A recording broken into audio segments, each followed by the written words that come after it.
E aí, pessoal, semana nós conversamos com o candidato a prefeito de Santos, Paulo Schiff, pelo PDT. Eu não pude participar da gravação, então o Magno que fez todas as perguntas. A conversa foi bem bacana, eles abordaram os pontos principais do plano de governo. Só queria avisar que novamente foi gravado presencialmente, então em alguns momentos tem alguns ruídos, né, da rua, mas dá para entender todo o conteúdo, sim. Então espero que vocês gostem e fiquem aí com a conversa.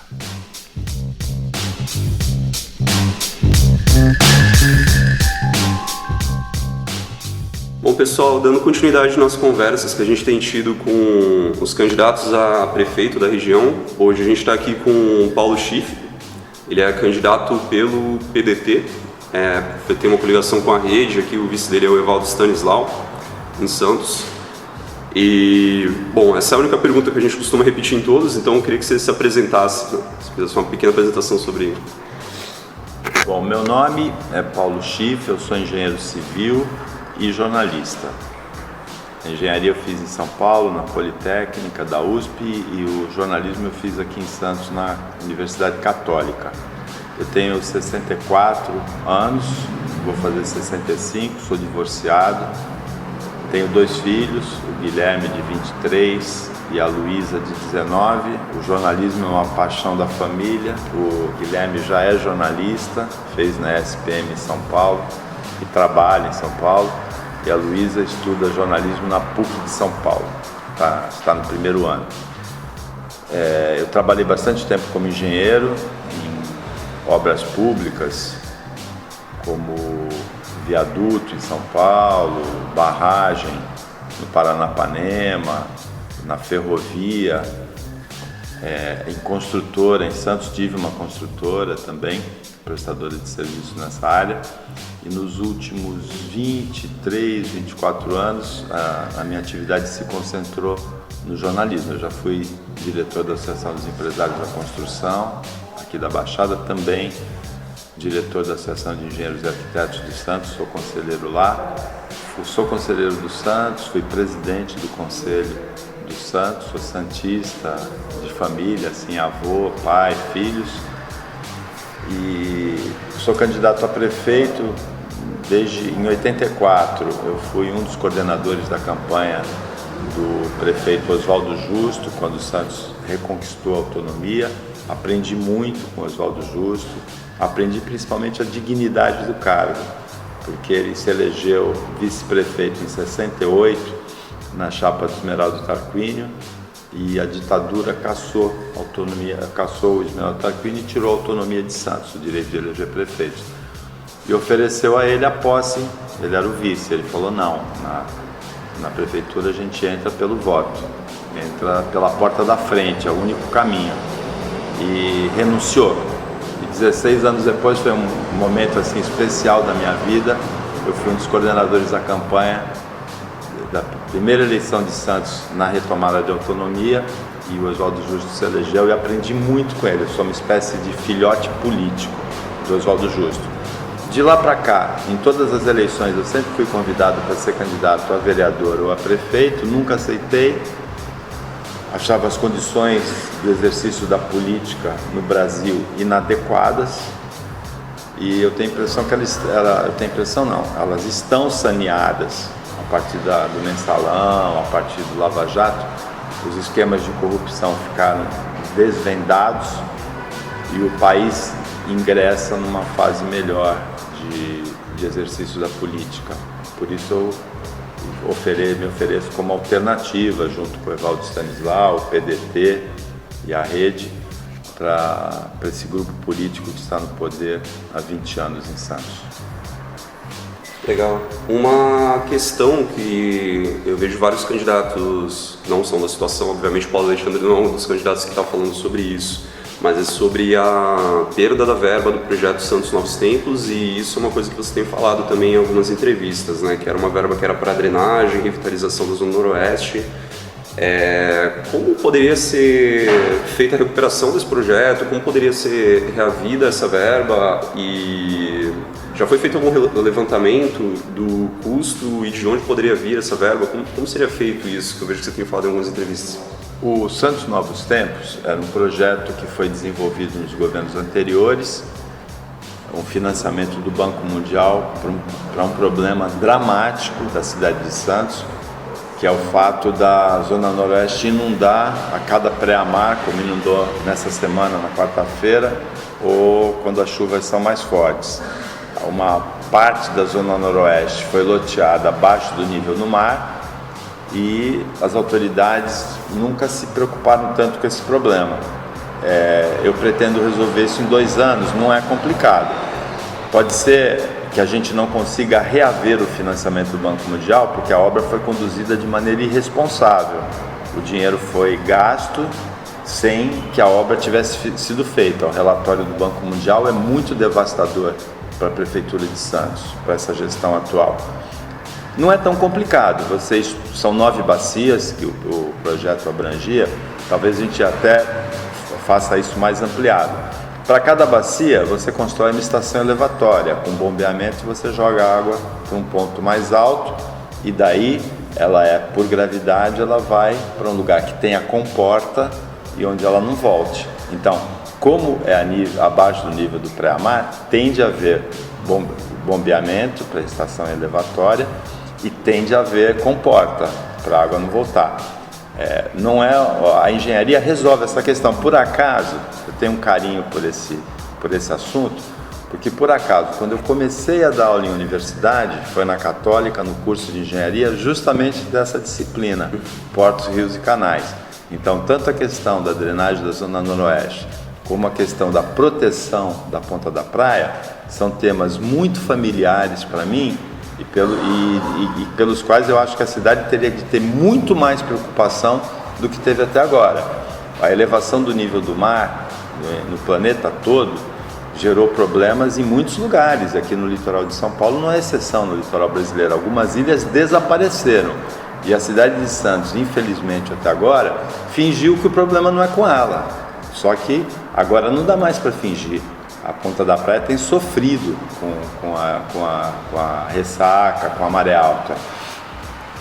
As pessoas, nesse ponto, no primeiro dia de governo, no dia 2 de janeiro do ano que vem, de 2017, a gente pretende, o Evaldeu, apresentar um plano de mobilização contra catástrofes que não são só a ressaca, só a maré alta, mas também os incêndios, como aconteceu na Local Frio em Guarujá, a nuvem veio para Santos, toques que a gente não sabia o que fazer. Então, prevenir, alerta, os moradores da Ponta da Praia têm de ser alertados quanto à ressaca para que tirem o automóvel do local de risco. Os comerciantes passam a levar os fornos, as sorveteiras, né, ali na Trabuce, nas pizzarias, no comércio dali. E de outro lado, a gente tem de estudar também uma obra de proteção da Ponta da Praia, que provavelmente é um defletor, mas precisa ser feito um estudo em modelo reduzido. O único fator não é a elevação do nível do mar, também tem outros fatores, como por exemplo a dragagem de aprofundamento do canal do estuário. Foi de 13 para 15 metros e modifica a dinâmica dali da Ponta da Praia também. Não, justamente, essa questão das enchentes na Ponta da Praia é uma coisa que eu até vi numa entrevista da VTV, você fazendo menção a essas enchentes. Eu ia até te perguntar o que poderia ser feito com relação a isso, porque aparentemente, e é a forma como a Prefeitura atualmente tem abordado essa questão, é só fruto da ação da natureza e ultimamente o que a gente tem visto é eles consertando ali a região e tal, mas eu queria saber o que poderia ser feito. Acho que até você já deu uma introdução aqui, né? Você acredita então, né? É lógico que deveria ser feito um estudo a respeito disso, mas possivelmente se tiver um plano de ação com relação a isso e se for feito um estudo, se for por causa da dragagem e tal, a gente consegue contornar essa situação mesmo sendo ação da natureza. Eu estudei na Politécnica com o maior especialista brasileiro na época sobre esse assunto, o engenheiro Carlos Eduardo de Almeida. A dinâmica, a hidrodinâmica, as questões de hidrodinâmica, elas são estudadas em modelos reduzidos. Não é um estudo barato e não é fácil você reproduzir as condições naturais em modelo reduzido, e eu acho que precisa ser feito um estudo desse no estuário de Santos. Mas eu também conversei recentemente com o diretor da área de portos da Associação de Engenheiros e Arquitetos, que é o Eduardo Lustosa, e ele entende, como eu, que um defletor, que é uma obra de pedra que num ângulo adequado para absorver a energia das ondas e devolver para o mar, seria uma obra que protegeria a ponta da praia. Isso precisa ser feito. Legal.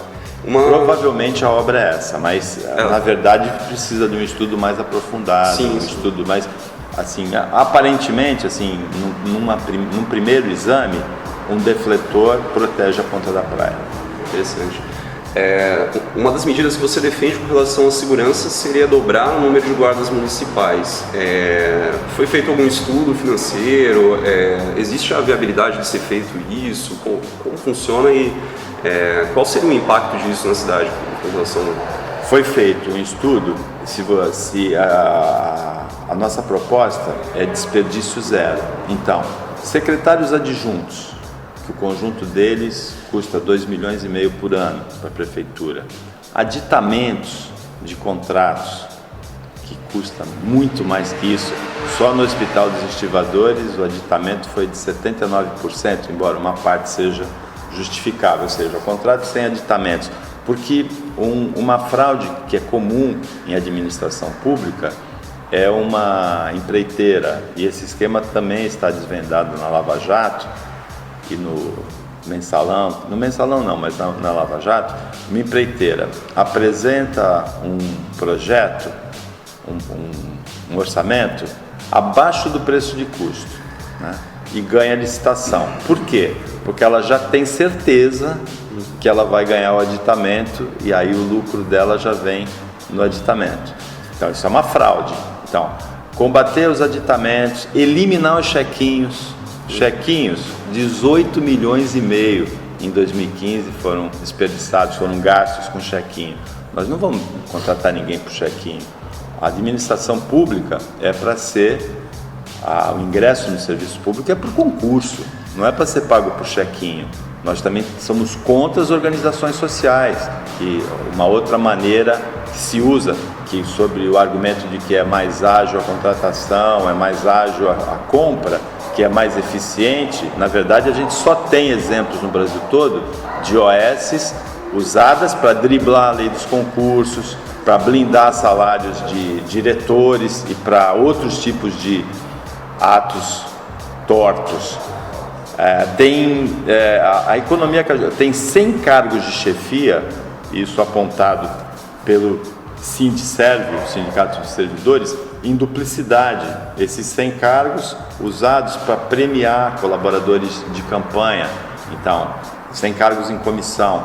Então, eliminando esses gastos desnecessários, supérfluos, contaminados, você tem o dinheiro tanto para investir na Zona Noroeste, mesmo que seja muito difícil recuperar o financiamento do Banco Mundial em função da maneira muito errada com que foi conduzida a obra, o dinheiro chegou e não foi aplicado lá, o relatório do Banco Mundial dificulta. A gente vai tentar retomar, lógico, o financiamento, mas ainda que não retome, nós pretendemos resolver em 2 anos esse problema com as estações elevatórias e com as comportas,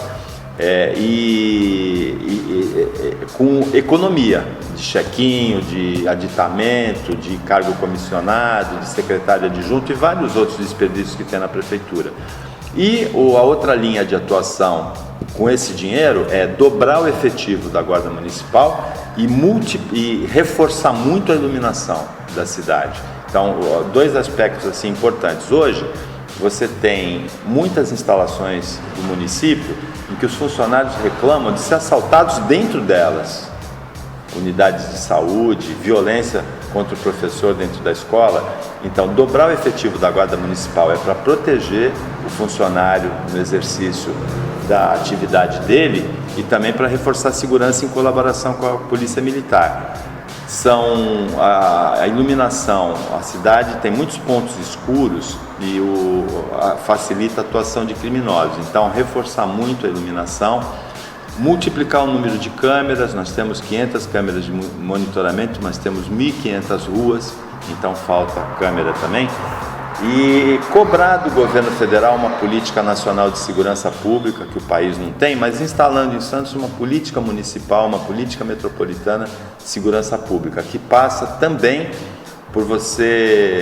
pela prefeitura estimular atividades de cultura e esporte para os jovens que estão na área de risco para tirar do crime e com projetos muito claros de cultura de paz no combate à violência. A cultura de paz no combate à violência, você atuando com organizações não governamentais, em colaboração com a comunidade, em cada ponto em que aconteça uma atitude violenta, um crime, um roubo, um assassinato, você atua ali com a cultura de paz, não reagindo com violência contra a violência, porque isso só estimula mais violência. A nossa ideia é estimular muito os projetos de cultura de paz no combate à violência. Legal. Essa é até uma outra questão, eu tinha comentado contigo agora um pouquinho, antes da gente começar a gravar até. O seu plano de governo, como você me disse, está sendo construído, assim como de vários outros candidatos. Tem candidatos que colocaram um plano pequeno ou nem colocaram um plano de governo, né? E uma das pautas que, segundo o Diário do Litoral, não constava no seu plano de governo era sobre a cultura, né? Eu vi que vocês atualizaram já no site, né? E o que você propõe para a cultura, né? Eu vi que a gente já deu uma pincelada nesse assunto agora, mas o que seria proposto para a cultura em Santos? Quando o Diário do Litoral fez a reportagem, o nosso programa de governo relativo à cultura ainda não estava pronto, ainda não estava no site, coisa que quando você consultou já está. Ele foi desenvolvido junto com setores da cultura, junto com pessoas envolvidas na cultura e junto com pessoas do PDT e da rede. Bom, a cultura primeiro, quando você pensa em organizar uma casa, primeiro é manter a casa, tá certo? Não adianta nada você tentar organizar uma casa em que tem gambiarra na instalação elétrica, o ladrilho está quebrado, a janela está com o vidro quebrado.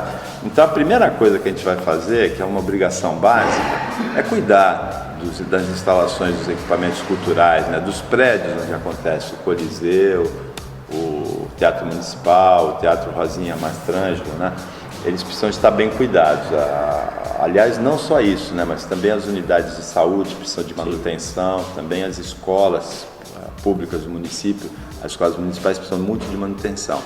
Depois, Santos é uma cidade com uma tradição cultural muito forte, o Festival de Teatro Amador é forte, Santos sempre produziu muitos artistas para o plano nacional e tem organizações, tem iniciativas populares que não tem público tão garantido, porque são de vanguarda, são mais inovadoras, que precisam ser incentivadas. A gente claramente vai dar apoio para essas iniciativas inovadoras de vanguarda que precisam realmente de apoio.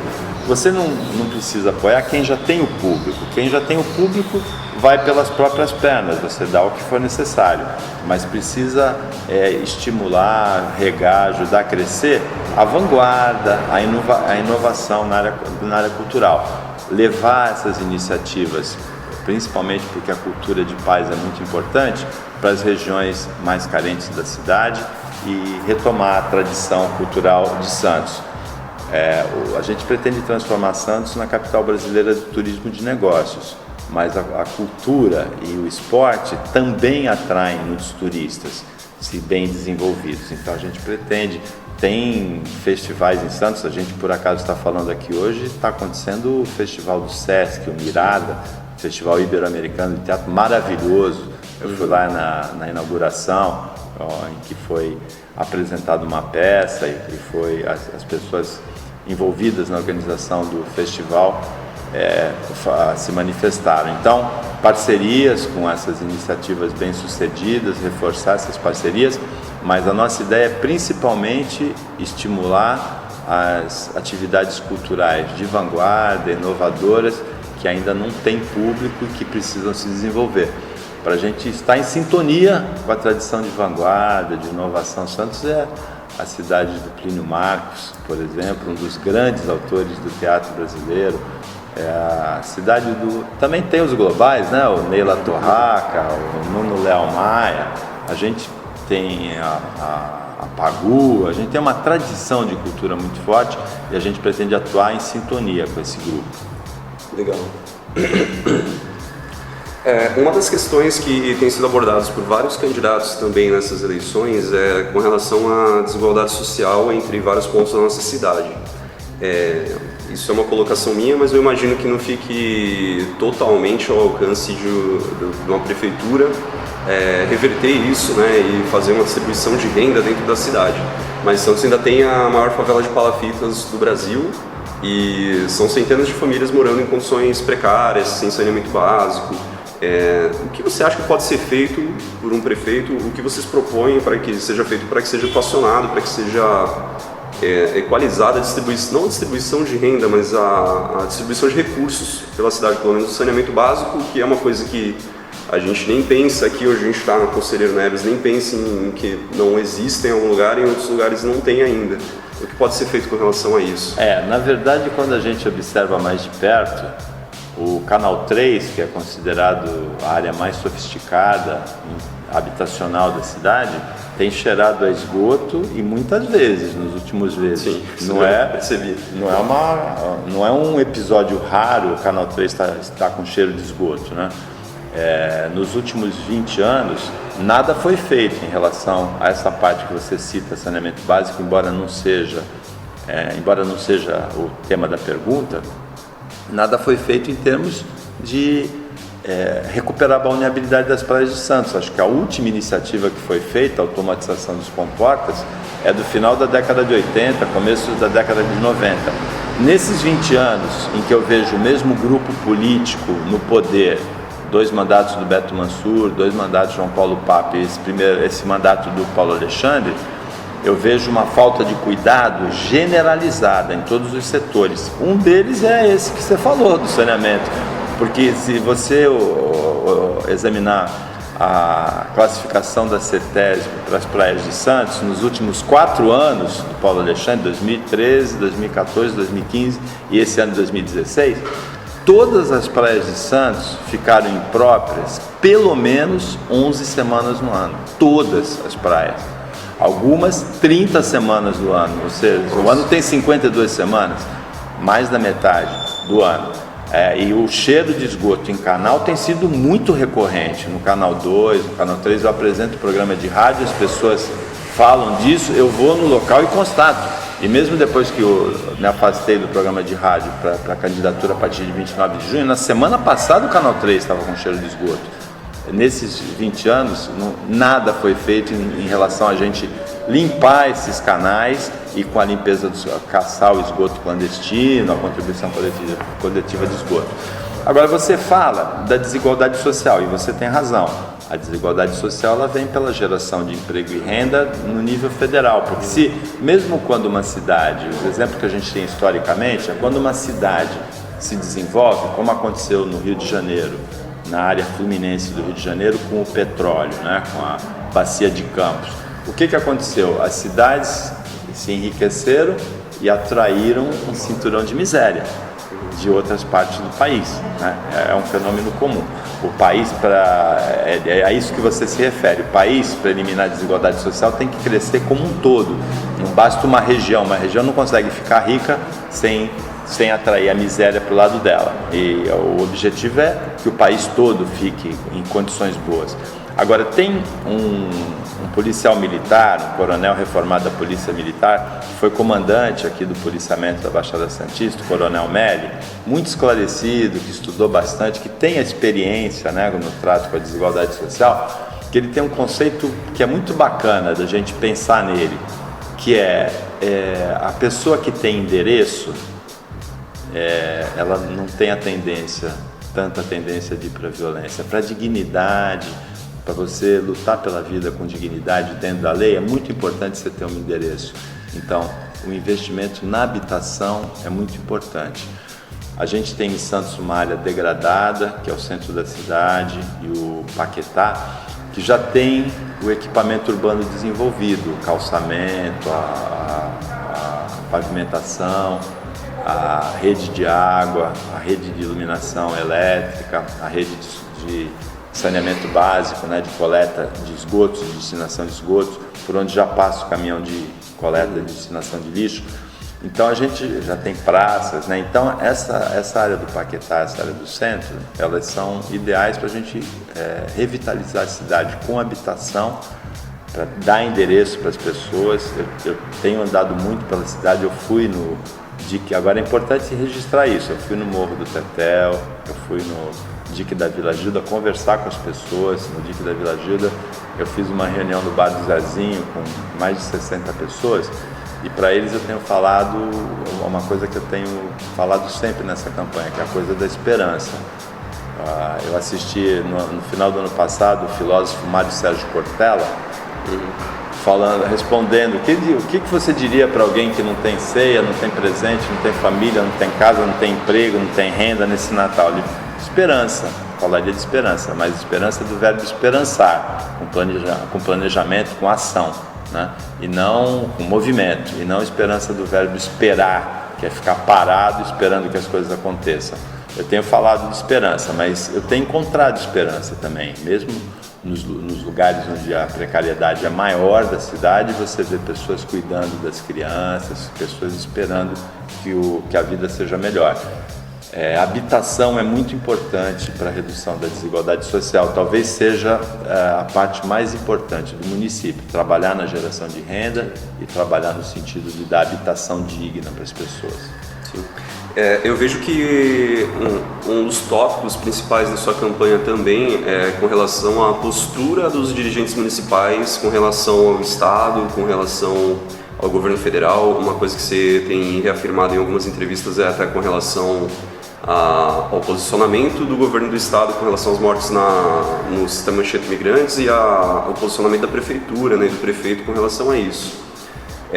Uma outra questão, mas está ligada a isso, a esse posicionamento da prefeitura, com relação às faculdades públicas em Santos. Santos tem muitas faculdades particulares, existem programas do governo federal para que as pessoas consigam ingressar nessas faculdades particulares com financiamento, ou o governo pagando ou fazendo financiamento, mas você acredita que poderia ser feito alguma coisa, que a prefeitura poderia ter algum posicionamento com relação a isso para tentar facilitar o acesso dos estudantes mais carentes a essas faculdades, ou trazer universidades públicas para a Baixada Santista, para Santos?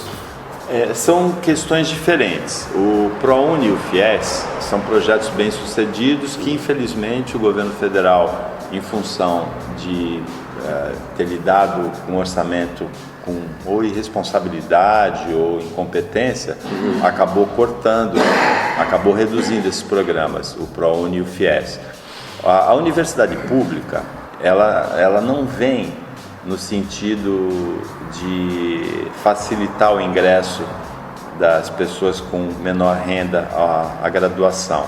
No Brasil, a gente tem uma perversão no sistema educacional, que é o sistema do ensino fundamental e médio privado, particular. Ele prepara o aluno para a universidade pública, porque ele tem uma qualidade maior do que a educação pública até hoje. A gente precisa reverter essa tendência. E o ensino público, que é das pessoas mais carentes e que tem menos qualidade ainda no Brasil, ele prepara para a universidade privada, que é a paga. Tem uma clara inversão aí nessa questão.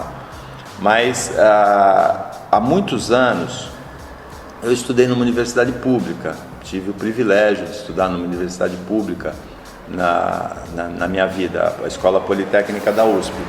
E quando eu voltei para Santos, eu sou natural de Santos, depois de fazer a graduação e comecei a trabalhar aqui, eu percebi uma questão que é dramática para nós, que é Vale do Ribeira e Baixada Santista eram as únicas regiões do estado de São Paulo que não tinham universidade pública. Resolveria a questão do estudante? Talvez não, facilitasse um pouco para aquele que se esforçasse. Mas por que isso é uma distorção muito forte? Porque a pesquisa científica, que no Brasil não é forte, não é um país que tem a tradição muito forte de pesquisa científica, no estado de São Paulo até isso evoluiu em função de uma iniciativa do governo Montoro muito interessante, que é a destinação de 1% do orçamento estadual para o Fundo de Amparo à Pesquisa, o FAPESP. Então, a pesquisa no Brasil, ela está praticamente confinada na universidade pública, a pesquisa científica. E a pesquisa científica é muito importante para o desenvolvimento regional. Se você olhar para Campinas, com a Unicamp, com o Instituto Agronômico, teve um grande impulso. Você olha para São José dos Campos, ela tem a Embraer, que é uma empresa de fabricação de aviões com competitividade em nível mundial, ligada diretamente ao Instituto Tecnológico da Aeronáutica, o ITA. São Carlos, a região de São Carlos se desenvolveu com a Universidade Federal e a USP no ramo de nanotecnologia. Então eu sempre fui um batalhador da gente apoiei muito as lutas da ex-deputada Maria Ângela Duarte pela Universidade Pública, principalmente por isso. Algumas atividades da Baixada, elas se perderam ao longo do tempo por falta de apoio da pesquisa científica. Uma delas, muito clara, é a pesca. A pesca hoje se concentra em Santa Catarina, onde tem a universidade pública, e saiu do litoral de São Paulo, onde não tem universidade pública, não tem apoio científico. Eu pessoalmente tentei articular um instituto de pesquisa científica nos anos 90, sustentado pelas 26 indústrias grandes de Cubatão, a Dow Química, o setor de construção de Santos e de Praia Grande e o porto, as atividades portuárias. O porto claramente precisa de pesquisa científica para alavancar a sua atividade. Não consegui porque é muito difícil, em função de não ter a universidade pública, mas como prefeito eu tenho certeza absoluta, é um dos nossos projetos mais claros de governo para geração de emprego e renda, é transformar Santos num polo de inteligência, com pós-graduação e com pesquisa científica. Isso depende da postura da cidade, né? Em relação ao que você falou da postura do prefeito de Santos, da postura política, nos últimos 20 anos, Santos é uma cidade que tem uma tradição muito forte. O brasão de Santos fala assim: a pátria, ensinei caridade e liberdade. Caridade, que hoje a gente chama mais de solidariedade, porque em Santos foi fundada a primeira Santa Casa de Misericórdia, né, do Brasil, caridade, solidariedade. A primeira das Américas, a primeira fora da Europa.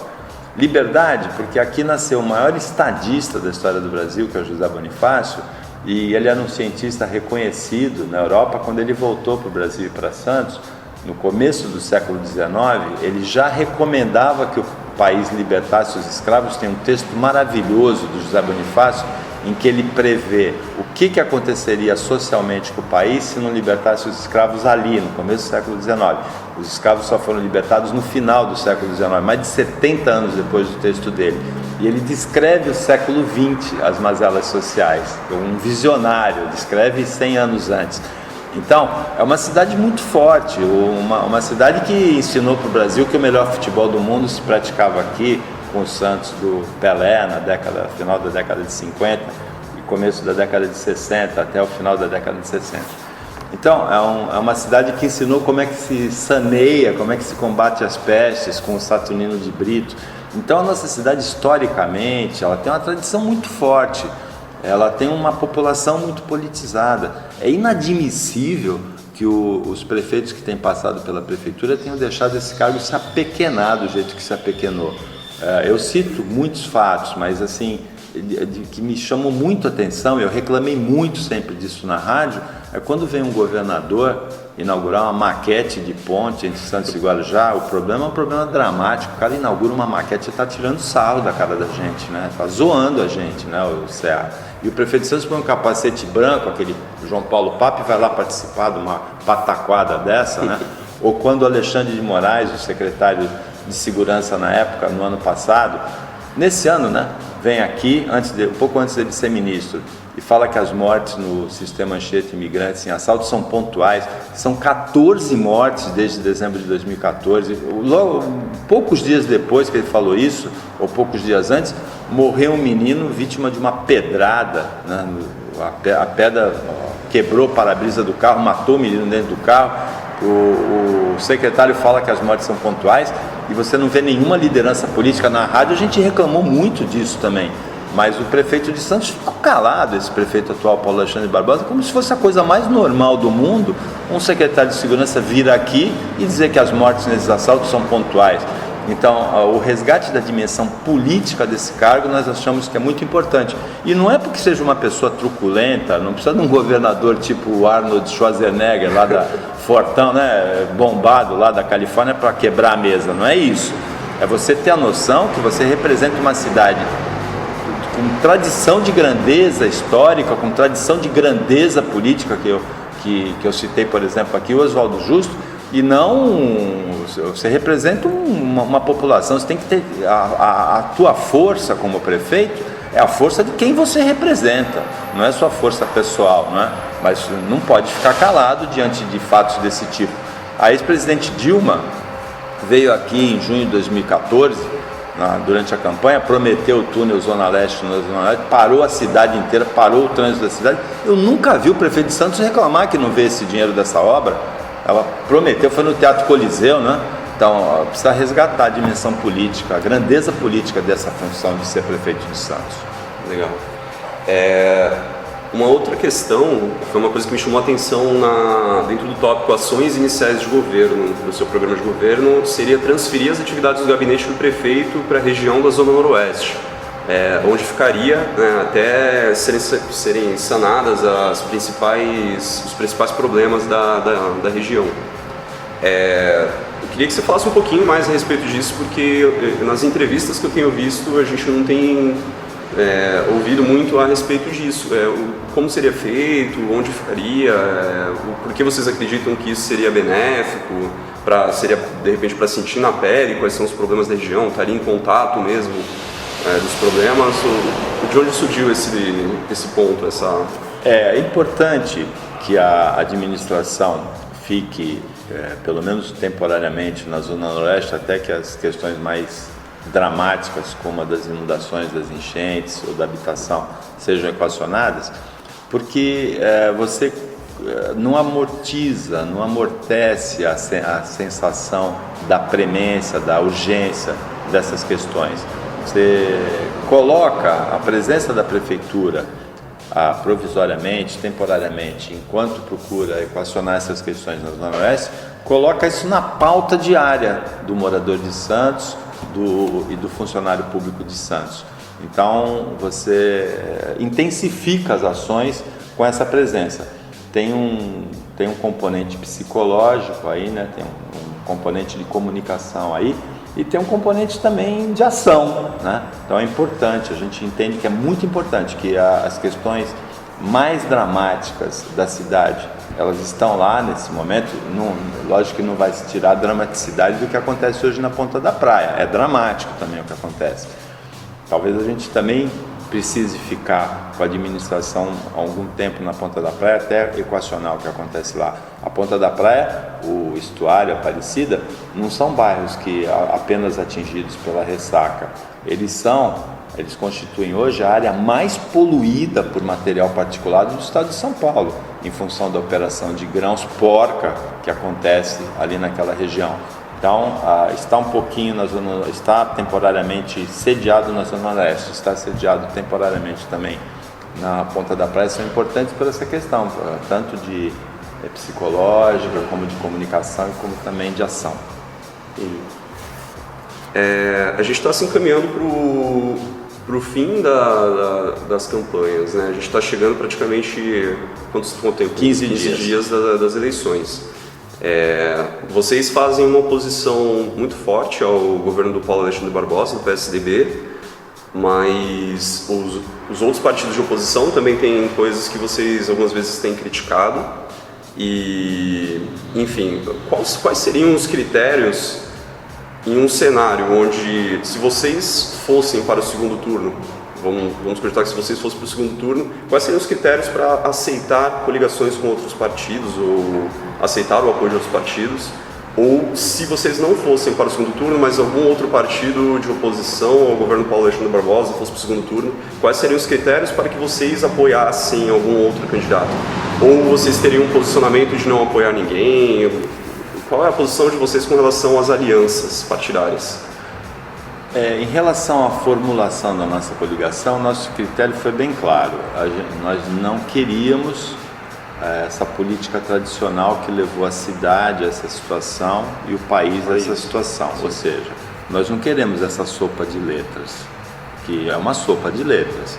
Você ter 15, 16, 17 ou 22 partidos apoiando, é um esquema que a gente sabe que não dá certo. Você tem 300 candidatos a vereador, cada um deles com a esperança de não se eleger, mas tem 500 votos, ajudou a eleger a administração, vai ter um chequinho, vai ter um cargo. A gente sabe que esse esquema, isso não dá certo. Não dá certo na cidade que está quebrada, 120 milhões de dívidas com fornecedores e empreiteiros, prestadores de serviço, e não dá certo no país também, porque esse mesmo esquema de vereador é feito para deputado federal, depois e a distribuição de cargos, isso não dá certo, a gente não quer isso. Então, quando a gente fez a coligação com a rede, o PDT faz parte de uma reconstrução das siglas partidárias que tem preocupações sociais no Brasil. Esse projeto do PDT não é restrito a Santos, é um projeto de reconstrução partidária nacional. Nós temos na nossa história o Darcy Ribeiro, que é um dos grandes educadores, o antropólogo do Brasil. A gente tem um programa de atuação social muito definido no nosso quadro, e a Rede Solidariedade é um partido sem nenhum vício. A gente conversou inclusive com a Marina Silva, eu vi a Marina Silva, ela tem algumas colocações muito interessantes, e uma delas é essa: a Rede Solidariedade não tem, a Rede Sustentabilidade, desculpe, a Rede Sustentabilidade não tem nenhum vício, porque é um partido novo, mas tem que ter uma vigilância permanente para permanecer sem esses vícios. Então, a nossa coligação claramente teria que ser com a Rede Sustentabilidade e o PDT. A gente não queria outros partidos que têm outras práticas em relação à política e a outras práticas eleitorais. Em relação a uma possível situação de segundo turno, a gente só vai sentar e discutir depois dela estar desenhada. Não temos premissas antecipadas. A Rede Sustentabilidade e o PDT, passado o primeiro turno, vão examinar qual é o quadro que foi formado e aí a partir daí a gente toma uma atitude. Mas que a gente é oposição clara a esse grupo político há 20 anos no poder, sobre isso não há nenhuma dúvida. Ok. Nós temos procurado não criticar outras propostas de governo. A nossa postura tem sido mais propositiva. A crítica que a gente faz à situação atual, né, ao descuido que se manifesta nesses 20 anos e também à propaganda enganosa que vem sendo apresentada na campanha eleitoral. Ok. Bom, a gente está se encaminhando para o final aqui, está chegando no tempo que a gente tinha proposto. Eu queria só colocar mais uma pergunta, acho que ainda cabe aqui, com relação à coleta de lixo seletiva, a reciclagem. Uma coisa que eu já vi alguns candidatos afirmando também, e está aqui no seu programa de governo também, é que é coletado somente 2% dos resíduos gerados e desse total só 1% é reciclado.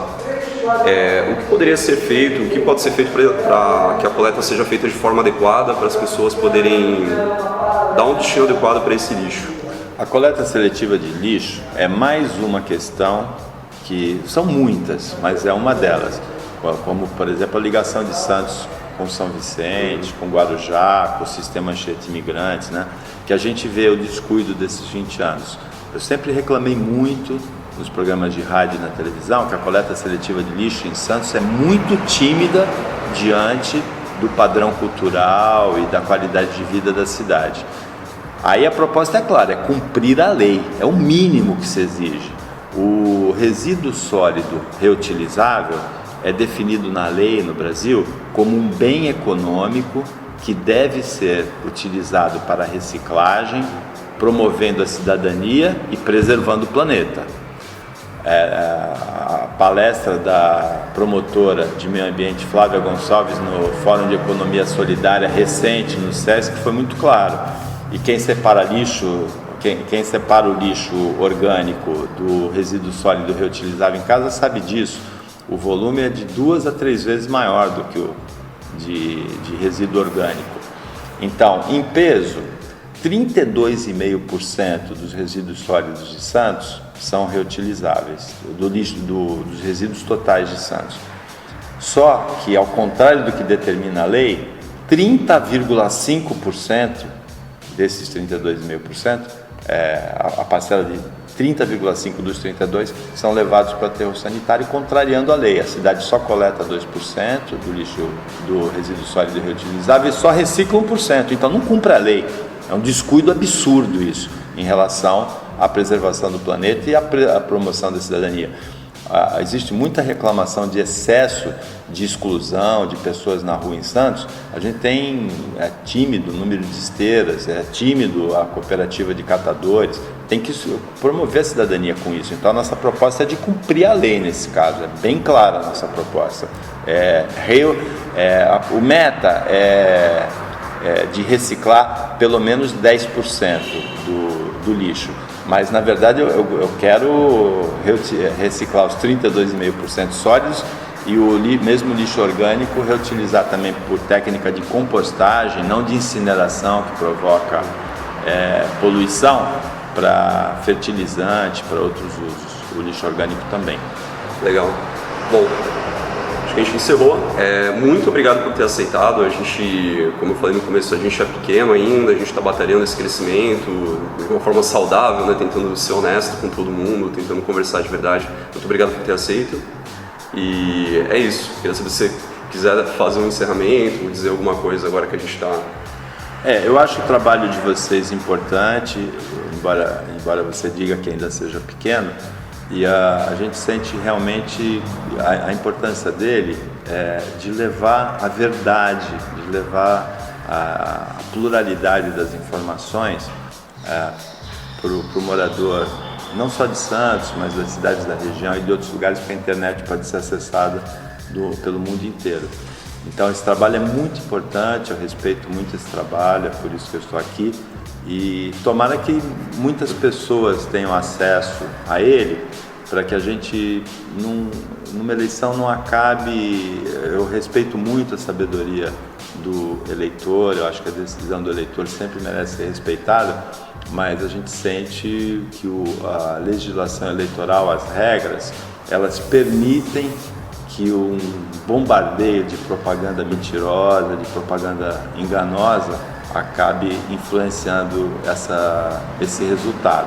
Então, nesse ponto, vocês estão de parabéns. Eu acho muito importante o trabalho que cada blog, cada página de Facebook, cada iniciativa na comunicação, eu acho muito importante. Eu sempre, como professor de comunicação, sempre lembro um fato muito interessante, que foi na década de 90, quando o ex-presidente dos Estados Unidos, Bill Clinton, se envolveu com a estagiária Monica Lewinsky. Nenhum grande meio de comunicação dos Estados Unidos aceitou divulgar essa informação, né? Aceitou publicar esse escândalo. Ele foi para uma pequena publicação na internet e daí ganhou o mundo, né? Então eu tenho muito respeito. Me chamou a atenção nessa época esse fato, que é um fato de democratização da informação, e eu tenho muito respeito pelo trabalho e é por isso que eu estou aqui. Parabéns para vocês. Obrigado.